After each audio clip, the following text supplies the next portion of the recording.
گھر آ رہی تھی کہ راستے میں ہڑتال ہو گئی. کوئی گاڑی نہیں مل رہی تھی، اسی لیے مجھے پیدل آنا پڑا. میں کچھ دور ہی چلی تھی کہ ایک بائک میرے قریب آ کر رکی. بائک پر بیٹھے لڑکے کو دیکھ کر میں چونک گئی، کیونکہ میں اس کو جانتی تھی. وہ میرے کالج کا ہی لڑکا تھا اور کافی شریف تھا. مجھے کہنے لگا کہ ہڑتال ہے، گاڑی ملنے کا کوئی امکان نہیں ہے، اگر آپ چاہیں تو میں آپ کو آپ کے گھر پر ڈراپ کر سکتا ہوں. میں یہ سن کر چونک گئی. اس کے بارے میں مشہور تھا کہ اس نے آج تک کبھی کسی لڑکی سے بات نہیں کی، اور میرے چونکنے کی وجہ یہ تھی کہ یہ مجھے لفٹ کی آفر کر رہا تھا. کیونکہ یہ ایک شریف لڑکا تھا اور میں بھی کافی آزاد خیال قسم کی لڑکی تھی، اسی لیے میں نے اس کی آفر قبول کر لی. میرے کالج میں کئی لڑکے دوست تھے، اسی لیے کبھی مجھے کسی لڑکے سے بات کرنے یا اس کی بائک پر بیٹھنے سے اعتراض نہیں ہوا تھا. اس نے مجھے گھر کے دروازے کے آگے اتارا تو دروازے پر اپنی ماں کو دیکھ کر میں سکتے میں آ گئی. اماں نے مجھے گھر کے اندر لا کر ایک زوردار تھپڑ میرے چہرے پر رسید کیا تو میں بھی چیخنے لگی کہ آپ نے مجھے کیوں مارا ہے؟ آپ نے تو اپنی ساری عمر غریبی کی زندگی کاٹ لی. اب اگر میں اپنی لائف انجوائے کرنا چاہتی ہوں تو مجھ پر بھی روک ٹوک کیوں کرتی ہیں؟ میں کسی امیر لڑکے سے شادی کرنا چاہتی تھی، اسی لیے میں امیر لوگوں سے دوستیاں کرتی تھی تاکہ کوئی مجھ سے متاثر ہو کر میرے گھر رشتہ لے آئے اور میری اس گھر اور ماں سے جان چھوٹ جائے. کیونکہ میں اپنی ماں سے بہت تنگ تھی.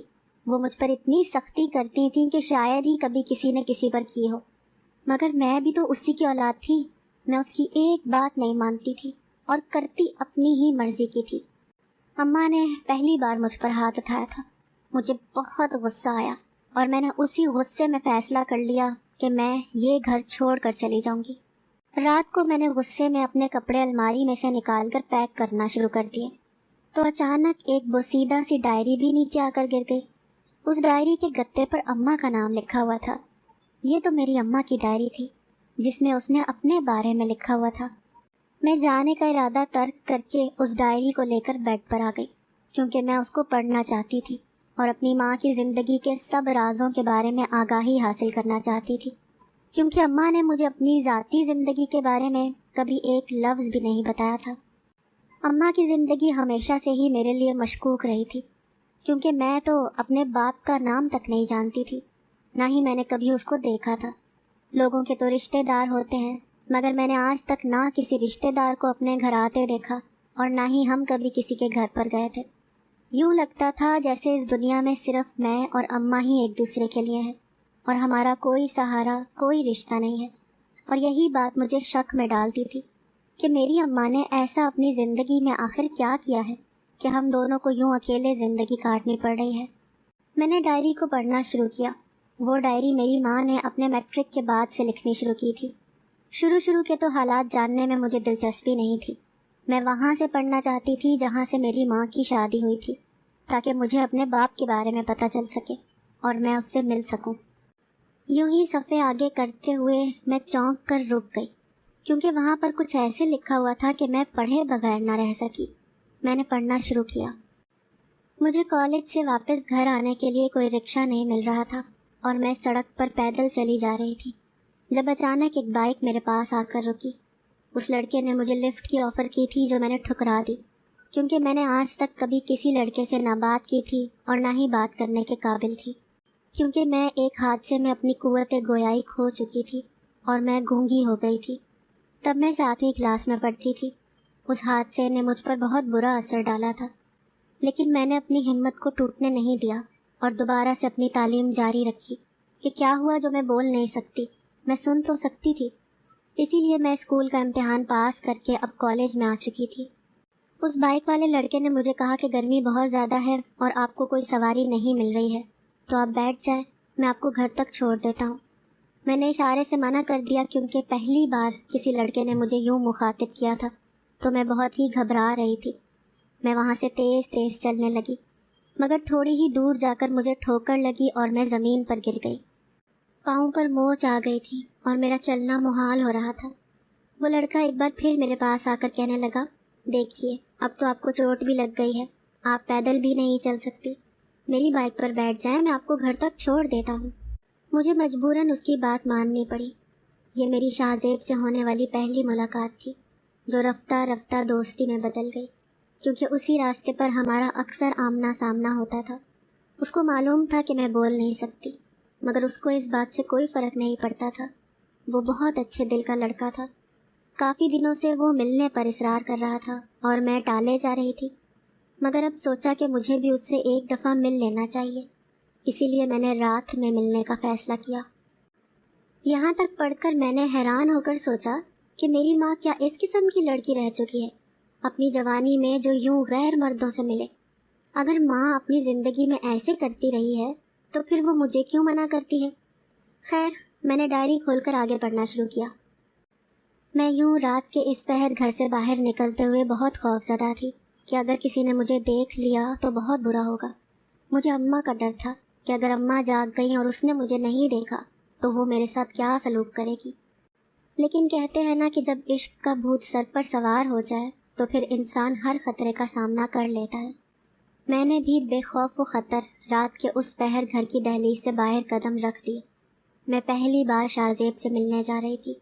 میں نے رات کے وقت کا اسی لیے انتخاب کیا تھا کیونکہ میری اماں بڑی گہری نیند سوتی تھی اور شاہ زیب سے ملنا صرف رات کے وقت ہی ممکن ہو سکتا تھا، کیونکہ دن کے اوقات میں تو اماں مجھے گھر سے باہر ہی نہیں نکلنے دیتی تھی۔ میں رات کے اس پہر گھر سے باہر نکل کر پچھلی طرف آ گئی تھی جہاں وہ پہلے سے ہی کھڑا انتظار کر رہا تھا۔ ہم سڑک کے دوسری طرف ایک سنسان سے پارک میں آ گئے۔ مجھے ڈر بھی لگ رہا تھا کہ کہیں شاہ زیب کی نیت خراب نہ ہو جائے، مگر وہ بہت اچھا تھا، مجھے اس پر مکمل اعتبار تھا، لیکن پھر بھی میں اندر ہی اندر ڈر رہی تھی کہ کہیں کچھ غلط نہ ہو جائے۔ پر ہے کہ ایسا نہیں ہوا۔ ہم 3-4 گھنٹے بیٹھے رہے اور پھر میں واپس اپنے گھر آ گئی۔ ابھی میں اپنے کمرے میں جانے ہی لگی تھی کہ اچانک اماں کی آواز سنائی تھی۔ وہ بالکل میرے پیچھے کھڑی پوچھ رہی تھی کہ میں کمرے سے باہر کیا کر رہی ہوں۔ میں گھبرا گئی اور کہا، اماں میں تو پانی پینے آئی تھی۔ یہ کہہ کر میں اپنے کمرے میں چلی گئی۔ شکر ہے اماں کو شک نہیں ہوا اور وہ بھی کمرے میں جا کر سو گئی۔ اب میں شاہ زیب سے دن کے اوقات میں نہیں مل سکتی تھی کیونکہ پورے 15 دن میری محلے والی دوستیں جو میرے ساتھ کالج جایا کرتی تھیں وہ چھٹیوں پر تھیں کیونکہ ان کے گھر میں شادی تھی، لیکن اب ان کی چھٹیاں ختم ہو گئی تھیں تو وہ بھی میرے ساتھ ہی جانے لگی تھیں۔ ان حالات میں میرا شاہ زیب سے ملنا بالکل ناممکن تھا، اسی لیے ہم رات کو ملے تھے۔ کیونکہ میں تو بول نہیں سکتی تھی، اسی لیے ہم دونوں خط لکھ کر ایک دوسرے سے بات کرتے تھے اور میں بہت محتاط رہتی تھی کہ کہیں کسی کو ان خطوط کے سلسلے کا پتہ نہ چل جائے، خاص طور پر اماں کو۔ اگر اماں کو بھنک بھی پڑ جاتی کہ میں کسی چکر میں ہوں تو وہ تو میری جان ہی نکال دیتی، کیونکہ اماں نے ابا کے جانے کے بعد بڑی مشکل سے مجھے پڑھا لکھا کر اس مقام تک پہنچایا تھا کہ اب میری گریجویشن مکمل ہونے والی تھی۔ پورے محلے میں مجھ جیسی حسین لڑکی موجود نہیں تھی۔ میری سبھی دوستیں میری تعریفیں کرتے نہیں تھکتی تھیں، لیکن یہ جو گونگے پن کا نقص تھا اس نے مجھ میں احساس کمتری پیدا کر دیا تھا، کیونکہ اول تو میرے گھر پر کوئی رشتہ ہی نہیں آتا تھا اور اگر آتا بھی تھا تو اماں منع کر دیتی تھی۔ جانے اس نے میرے بارے میں کیا سوچ رکھا تھا۔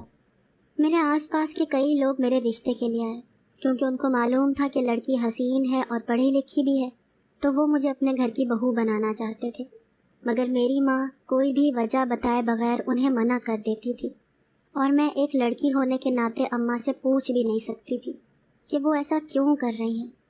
میرے ساتھ کی لڑکیوں کی منگنی اور شادیاں ہو رہی تھیں اور ابھی تک اماں نے میرے بارے میں کوئی فیصلہ ہی نہیں کیا تھا۔ میرے انہی حالات نے مجھے شاہ زیب کی طرف متوجہ ہونے پر مجبور کیا تھا۔ شاہ زیب نے مجھے دوسری بار ملنے کے لیے مجبور کیا تو میں منع نہیں کر پائی اور رات گئے پھر سے اسے ملنے اسی پارک میں چلی گئی۔ رات کے 12 بج رہے تھے اور دور دور تک کسی انسان کے آنے جانے کے اثرات نظر نہیں آ رہے تھے، لیکن تھوڑی ہی دیر بعد میں نے دور سے کسی کو آتے دیکھا۔ جیسے ہی وہ ہیولا قریب آیا تو اس کو دیکھ کر میری سانسیں ہی رک گئی۔ میرے سامنے تو اماں کھڑی تھی۔ میں ڈر کے مارے کانپنے لگی کہ اب تو میری اماں میری جان نکال لیں گی، مگر حیرت کا جھٹکا تب لگا جب ایسا کچھ نہیں ہوا۔ اماں نے مجھے آرام سے کہا کہ چلو گھر واپس۔ مجھے تو لگا تھا کہ وہ گھر آتے ہی مجھ پر چیخے گی، چلائے گی، مگر ایسا کچھ نہیں ہوا۔ اماں نے مجھے سو جانے کا کہا اور اگلے دن مجھے کہنے لگی کہ اس لڑکے کو بلاؤ، مجھے اس سے بات کرنی ہے۔ میرے دل میں ایک امید سی جاگی کہ شاید اماں کا دل نرم پڑ گیا ہے۔ میں نے خوشی خوشی شاہ زیب کو میسج کر کے گھر پر بلا لیا۔ اماں نے میرے سامنے تو اس سے کوئی بات نہیں کی، اسے لے کر کمرے میں چلی گئیں اور دروازہ بند کر لیا۔ کافی دیر تک ان دونوں میں بات چیت ہوتی رہی، جانے وہ آپس میں کیا بات کر رہے تھے۔ کچھ دیر بعد وہ چلا گیا تو بعد میں اماں مجھے کہنے لگی کہ یوں سڑکوں پر سر عام عشق نہیں لڑاتے، اگر محلے کا کوئی شخص تمہیں دیکھ لیتا تو جانتی ہو ہماری کتنی بدنامی ہوتی۔ میں نے شاہ زیب کو رات کو بلایا ہے، تمہیں اس سے جو بھی بات کرنی ہو رات کو چھت پر جا کر لینا۔ میرے تو ہوش ہی اڑ گئے کہ یہ سب اماں کہہ رہی ہیں۔ مجھے تو لگا تھا کہ جب اس کو میرے چکر کا پتہ چلے گا تو وہ میرا حشر نشر کر دیں گی، مگر اماں تو یوں مطمئن تھیں جیسے میں نے کوئی بڑا ہی اچھا کام کر لیا ہو۔ رات کو شاہ زیب آیا تو اماں کہنے لگی تم دونوں چھت پر چلے جاؤ، وہاں کمرے میں جا کر جو باتیں کرنی ہے کر لو۔ مجھے تو یقین ہی نہیں آ رہا تھا، شاید ہی کوئی ماں ایسی ہو جو اپنی بیٹی کو یوں عشق کرنے کی اجازت بلکہ خود موقع دے رہی ہو۔ میں نے ایک بار پھر حیران ہو کر ڈائری بند کر دی۔ میری ماں کی ماں یعنی میری نانی کے بارے میں پڑھ کر تو مجھے حیرت ہو رہی تھی کہ بھلا سے کون سی ماں ہے جو یوں اپنی بیٹی کو اس کے عاشق سے ملوانے کے موقع فراہم کرے۔ یعنی میری نانی بھی تھی، لیکن اماں نے تو مجھے کبھی اس کے بارے میں نہیں بتایا۔ جب بھی میں نے اماں سے پوچھا تو اس نے یہی کہا تھا کہ ہمارے سارے رشتہ دار مر چکے ہیں۔ مجھے لگا تھا کہ اماں نے نانی کو منع کر دیا ہوگا کہ وہ ایسے تنہائی میں کسی سے نہیں ملے گی، مگر جب میں نے ڈائری کھول کر پڑھنا شروع کیا تو میں حیران رہ گئی، کیونکہ وہاں تو کچھ اور بھی لکھا ہوا تھا۔ میں اور شاہ زیب اوپر کمرے میں چلے گئے۔ مجھے لگا تھا کہ یہ بس آج ہی ہوگا، لیکن اماں نے مجھے کھلی چھوٹ دے دی۔ وہ مجھے شاہ زیب سے ملنے کے لیے خود چھت پر بھیج دیتی تھیں۔ مجھے سمجھ نہیں آتی تھی کہ وہ ایسا کیوں کر رہی ہیں اور اس کے ایسا کرنے کے پیچھے کیا مقصد ہے۔ میں نے اماں سے پوچھا تو وہ مجھے کہنے لگی کہ میں ایسا اس لیے کر رہی ہوں کیونکہ تم تو گونگی لڑکی ہو، کوئی تم سے شادی نہیں کرے گا۔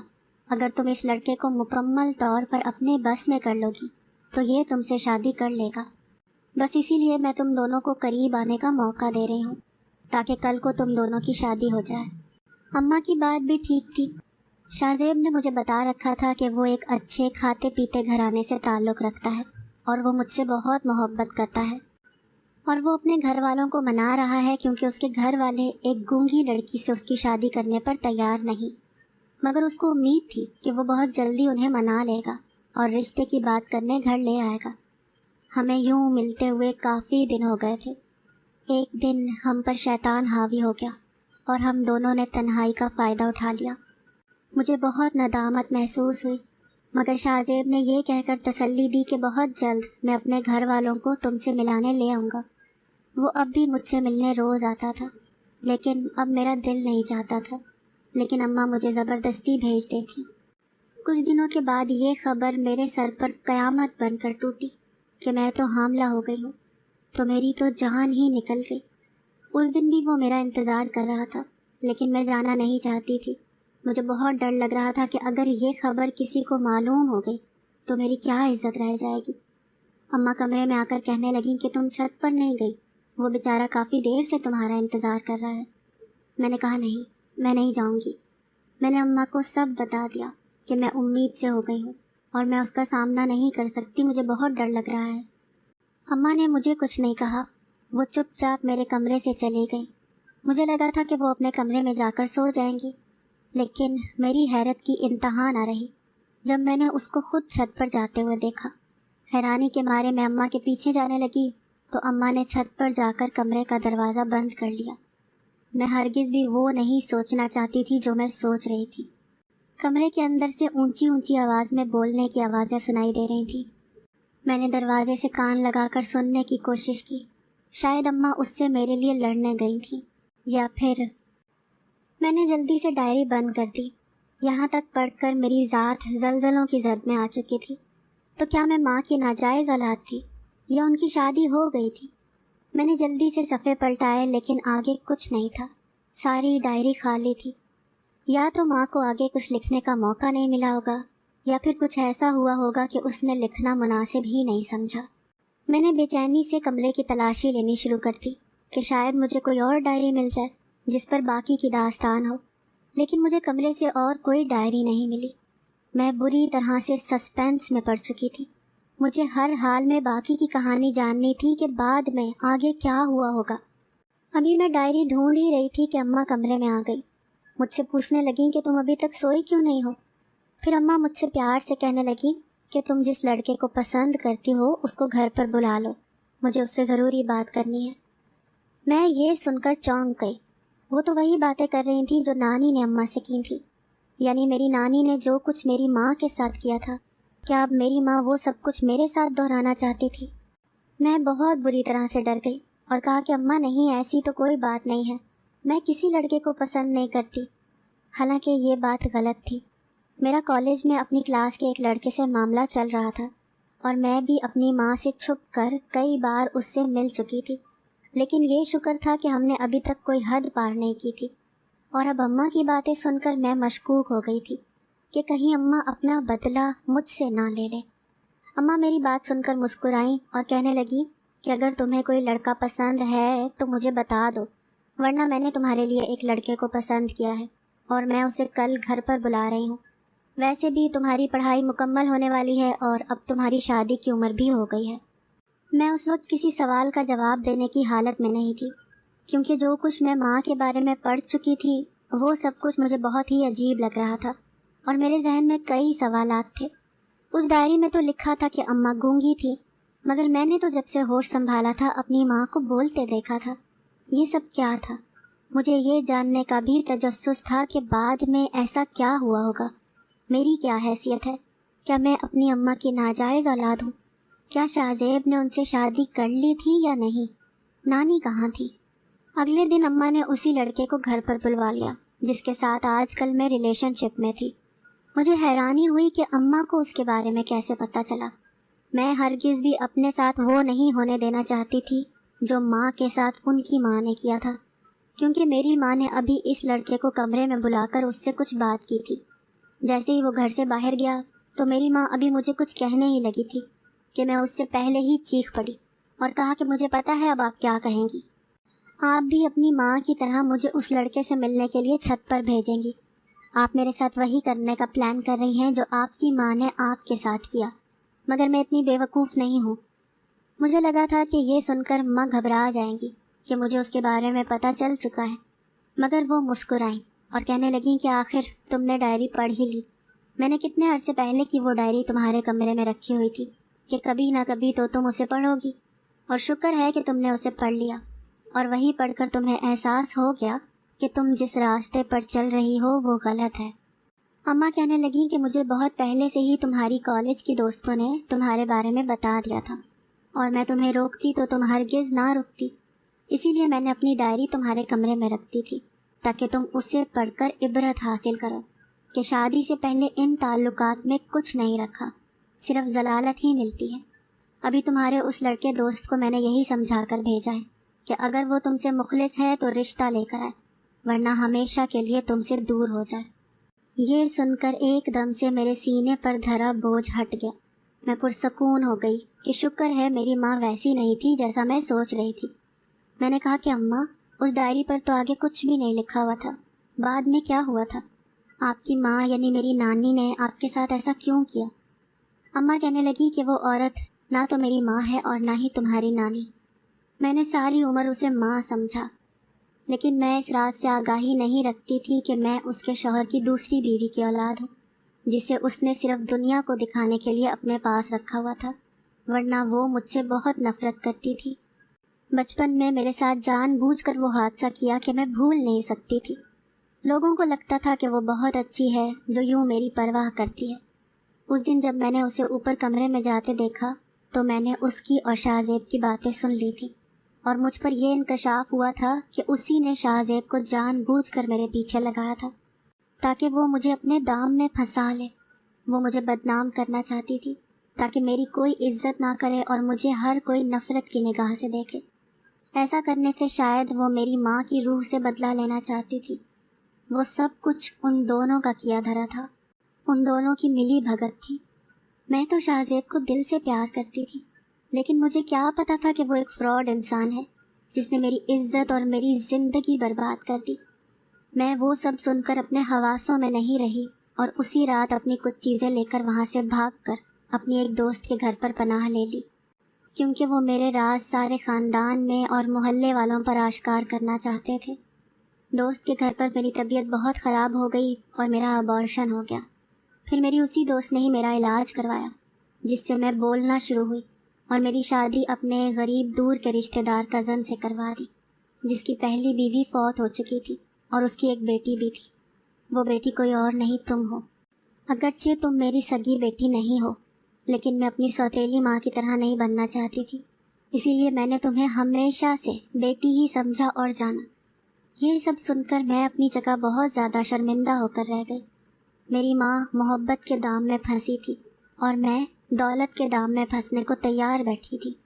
یہ تو شکر تھا کہ عین وقت پر میری آنکھیں کھل گئی اور میں نے اس حقیقت کو جان لیا کہ شادی سے پہلے کے رشتے میں سوائے تباہی کے اور کچھ نہیں ہے۔ میں نے اماں سے معافی مانگی تو انہوں نے مجھے معاف کر کے گلے سے لگا لیا۔ اگر آپ کو آج کی ہماری کہانی پسند آئی ہے تو اسے لائک کیجیے اور اپنے پیاروں کے ساتھ شیئر کیجیے، اور ہاں، اگر ابھی تک آپ نے ہمارا چینل سبسکرائب نہیں کیا تو ضرور کیجیے۔ ملتے ہیں کل ایک نئی اور دلچسپ کہانی کے ساتھ، تب تک کے لیے اللہ حافظ۔